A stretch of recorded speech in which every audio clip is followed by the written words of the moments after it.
Space whales? Nope, rather deal with devils. Chapter 53, Fiction by Azazyel.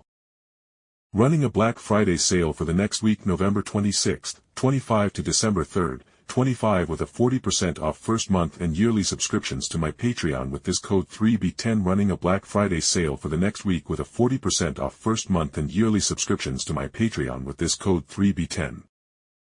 Thank all the gods that I was smart enough to always keep some little pure gold tablets in my wallet and pockets in case I ever had to bounce into a new world, as the money I got from quickly selling off the gold coins was enough to get me in Kunou a hotel room for the week that I would need to live in this universe. And in that time, I had a bunch of things I needed to take care of. For one, I needed to deal with one of the demon generals to keep my promise to Aqua, but that wasn't going to be an issue at all. None of the generals, besides the Evil Goddess Wolbach, were a threat to me. But it's a pity with how hot Wolbach is. She is an evil goddess who doesn't blink an eye at mass slaughter. Even if I myself have shoved down my morals in gaining power, I still want my harem members to be good people, if even to just keep myself on a good path. I thought blowing out some air as I looked at Kunou, who I tucked into a bed that I made sure was clean of any bugs or anything. Brushing a hand over my face, I began mentally reviewing what I should do here in Konosuba to make sure I make the best of my trip here, other than resurrecting Kunou herself. Okay, first it looks like this is the beginning of Konosuba, as Darkness and Megumin weren't with their party. So that means that Dullahan, his name Abeldia, should have been sent to the old castle outside the city to find out what the ray of light that was Aqua's entry into the world. I muttered to myself, nodding as I smiled at having someone completely evil that I could kill without any issues. But with the demon general picked out, I mentally hummed as my lips I shrugged as getting an adventure card, and the system of power of this world was just meh, as it was crap and deep in my soul. I knew the power was something tacked onto my soul and body, not something that I gained naturally or was fully fused into my body. I knew this because there were ways to cheat the system a bit with level resetting and other nonsense. Either way, I was just going to pick up Aqua's healing and holy magic. Maybe explosion magic as well if I could find Megumin, or I could just go to Wiz the Lich waifu. Should I try to pick up Wiz? I wondered as my lips twitched at the reminder that Wiz was actually a lich and thus undead. Meaning that actually boinking her a lich and being part of my harem was. Yeah. Disregarding that line of thought, I paused as I wondered if there was anything else to do in Konosuba. After a long moment, my lips twitched as I realized there wasn't anything else I was gung-ho about doing in Konosuba. But as I was wondering if I should order some snacks and a book from the inn's owner downstairs, I heard a groan, and I looked over to Kunou, who rolled over onto her side. "Kunou, you awake?" I asked curiously, and her form went eerily still before she slowly relaxed, with her opening her eyes as she laid on her back with her head propped onto some thick pillows and looked at me with her golden eyes.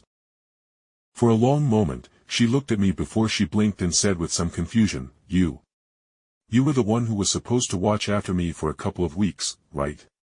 How am I alive?" She questioned as she gingerly pulled her blood-stained priestess outfit aside slightly to see her pale, smooth, and most importantly, unmarred flesh. I took a breath and said, "Kunou, I need you to listen to me, all right?" I spoke, and Kunou's eyes snapped to me and I continued. "Kunou, you died there, your heart was cut in two, and the reason you are alive right now is I took you to a goddess to have your body fixed, along with any damage to your soul fixed." The fox girl's face was pale, and she visibly shuddered before she said slowly, "I see. And where are we now? What debt do I and you owe this goddess for performing such a miracle?" She questioned with surprisingly strong mental fortitude. Then again, even in canon, she rallied real quick and helped free her mother of being mind-controlled by the hero faction. I thought before I took a breath and continued explaining seriously. "Kunou, I need you to promise that you will only tell your mother about what I am about to tell you." She easily nodded, so I continued.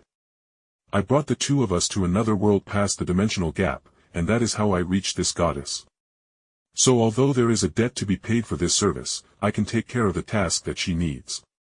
But we will need to be here for a week for our bodies and souls to acclimate it after going through the void between worlds to go back home. There was a moment of silence as Kunou digested all of this, and after a moment, she spoke with a forced smile. Well, Jake, I know you are telling the truth, as I am a nine-tailed kitsune, and thus I know you haven't used any illusions or mind control on me, so I won't cause you any issues. So are we just going to be sitting around or something? Or can we explore at all? She asked with some excitement as she acknowledged we were in a new world. Damn. I bet she is also super excited because in this world she isn't Kunou, the princess of Yukai, and instead is just Kunou, a nine-tailed fox. I thought with a wry smile before nodding and saying, yeah, that should be fine so long as I am with you, I am the strongest after all. I joked at the end with her, snorting at my cocky way of saying it. A human saying he is the strongest. You are funny, Jake. Kunou said teasingly, and I raised an eyebrow and retorted flatly. Seems like a certain princess is going to be taught some manners via vicious tickling. Now, why don't you go into the bathroom over there and clean up if you can walk on your own? I spoke, waving my hand to the side room, making Kunou pout slightly at how I effortlessly teased her back. But a thought did hit me as I was thinking about being the strongest, as Kunou carefully got up, and after realizing she was perfectly fine, she went into the bathroom and audibly locked the door behind her. Being the strongest, huh? I wonder if I should pop over to JJK and pick up the Limitless and 10 Shadows techniques. I mused as I smiled at the thought of throwing Daddy Maharaga at Leviathan or Behemoth in Worm. As I could easily kill Maharaga to tame him with my mystic eyes after all.